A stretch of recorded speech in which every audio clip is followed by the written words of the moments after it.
Good morning विद्यार्थी मित्रांनो.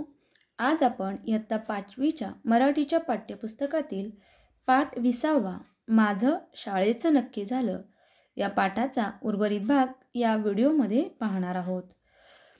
पहा मुलांनो, आपण या आधीच्या 2 व्हिडिओमध्ये पाहिलं की इमीच्या शाळेसाठी भरपूर वादविवाद संवाद झाला आणि मग त्याच्यातून शेवटी आईने सांगितलं की असू दे, ठेव तू भावाला तिच्या म्हटलं की तू हिला ठेव इथे, जर शाळा शिकली तर कदाचित इमी शिकेल असं म्हणून आई बाबा निघून गेले. आणि मग आता इमी मात्र इथे शाळा शिकण्यासाठी राहिली होती. आता पहा, इमी बरोबर आणखी तिचे 2 भाऊसुद्धा होते, मध्या आणि मर्या. आता ती आणि इमी हे सगळे शाळेत जाणारे होते. आता काय होतंय हे आजच्या व्हिडिओमध्ये पाहणार आहोत. दादा 8 वाजता कामावर निघाला होता. दादाला उशीर झाला होता. दादा गडबडीनं कपडे घालत होता. कपडे घालता घालता तो वहिनीला म्हणाला, सुमे, आज इमीला शाळेत घेऊन जा. तिचं नाव शाळेत घालून ये. मला वेळ नाही, नाहीतर मीच गेलो असतो. पोरं कुठं गेली? घरात कोणीच नाही. पोरांना जेवायला घालून शाळेत पाठव. दादा कामावर गेला. वहिनीनं घरातली सर्व कामं भराभर आवरली. पहा, दादा 8 वाजता जायला निघाला. त्याला जरा उशीर झाला होता आणि त्यामुळे गडबडीनंच तो कपडे घालत होता. आणि कपडे घालता घालता त्याने त्याच्या बायकोला म्हणजेच इमीच्या वहिनीला जाता जाता काही सांगितलं. काय सांगितलं तर, सुमे, आज इमीला शाळेत घेऊन जा आणि तिचं शाळेत नाव घालून ये. का तर मला आज वेळ मिळणार नाही आणि त्यामुळे तूच हे काम कर.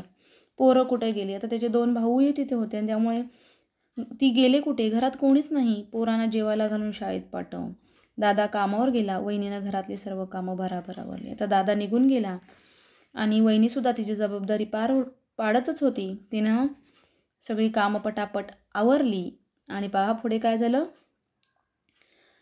आमच्या घरापासून शाळा फार जवळ होती. 4-5 झोपड्या ओलांडल्या की दगडी बांधकाम केलेली एक मोठी शाळा होती. तिथंच पहिलीचा वर्ग भरत होता. शाळेशेजारी मोठं वडाचं झाड होतं. पहा, आता इमी शाळेत निघाली. ती काय सांगते की आमच्या घरापासून शाळा जवळच होती. 4-5 झोपड्या सोडल्या की लगेच एक बांधकाम केलेली मोठी बिल्डिंग होती आणि तिथेच पहिलीचा वर्ग भरत होता. आणि शाळेच्या बाजूला एक मोठं वडाचं झाडसुद्धा होतं. वहिनी आणि मी शाळेत आलो. वहिनीनं बाईंना नमस्कार केला. वहिनीची बाईंबरोबर आधीची ओळख होती. माझे भाऊही त्याच शाळेत शिकत होते, फक्त त्यांचे वर्ग दुसरीकडे भरत होते. वहिनी म्हणाली, हिचं नाव शाळेत घालायचं आहे. पहा, आता वहिनी आणि इमी लेखिका शाळेत आल्या. वहिनीने त्या बाईंना नमस्कार केला शाळेतल्या. आणि वहिनींच्या आधीच ओळख होती, कारण इमीचे भाऊसुद्धा त्या शाळेत होते आणि त्यामुळे आधीच त्यांची थोडीफार ओळख होती. आता पहा, फक्त एवढंच की त्याचे वर्ग ह्या बिल्डिंगमध्ये नव्हते, दुसरीकडे भरत होते. आता वहिनीनं बाईंना सांगितलं की हिचं नाव शाळेत घालायचं आहे.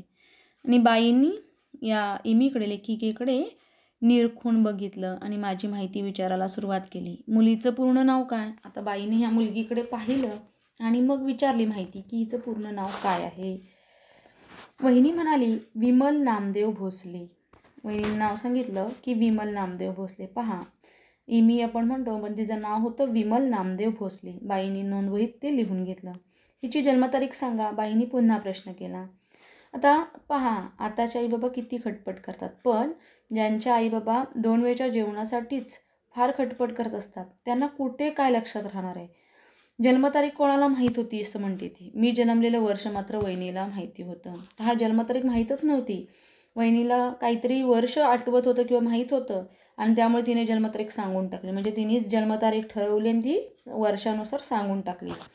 बाईंनी सर्व माहिती लिहून घेतली.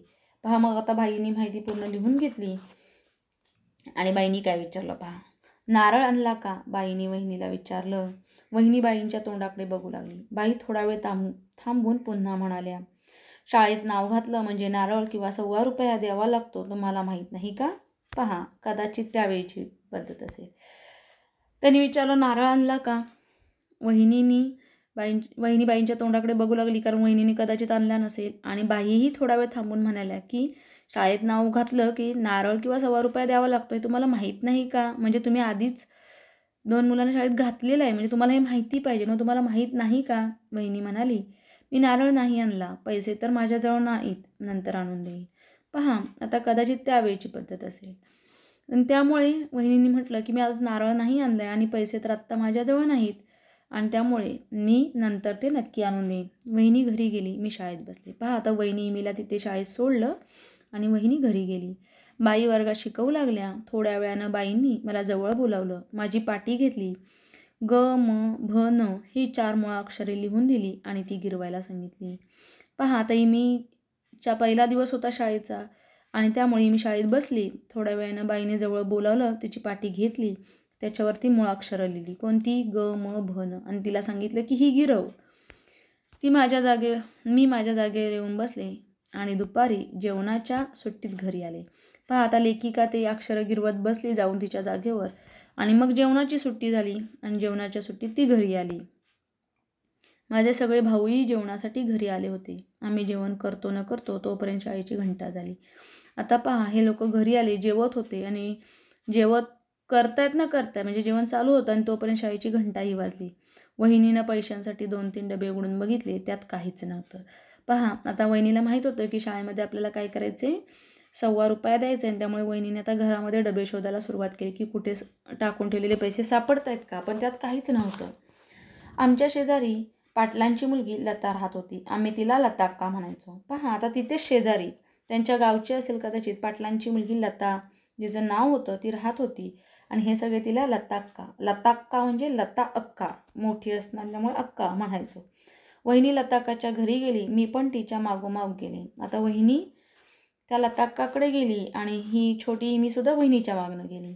वहिनी लता अक्काला म्हणाली, लता अक्का तुमच्याजवळ ₹1.25 आहे का?